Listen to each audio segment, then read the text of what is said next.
এই দেখো কত ঠাকুর দেখেছো, অনেকগুলো ঠাকুর। চলো দেখাচ্ছি। তো এই ঠাকুরগুলো আমাদের খামারেই তৈরি হয়। আমার এক যা মানে আমার দিদি একটা মানে একজন শিল্পী দাদাকে দিয়েই ঠাকুরগুলো তৈরি করে, নিজেও করে, মানে দুজনে মিলেমিশেই তৈরি করে। তো যাই হোক, আগে ঠাকুরগুলো তৈরি করতো আমাদের এক দাদা, মানে আমার এক ভাসুর।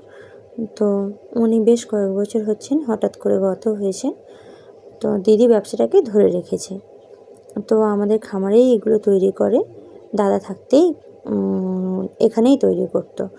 তো যাই হোক, আর এই ঠাকুরগুলো কোথায় যাবে জানো? এই মাঘী পূর্ণিমা চলে গেল না, ওই মাঘী পূর্ণিমাতে টংতলা নামের একটা মন্দিরে মানে পুজো হয়, সেখান থেকে মানুষজন এসে খুব ধুমধাম করে এই ঠাকুরগুলোকে নিয়ে যায়।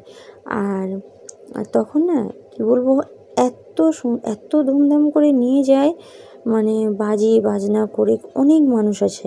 একরকম ছোটোখাটো মেলা হয়ে যায়, ঘন্টা দেড়েক দুয়েকের জন্য যেন একটা মেলা হয়ে যায়।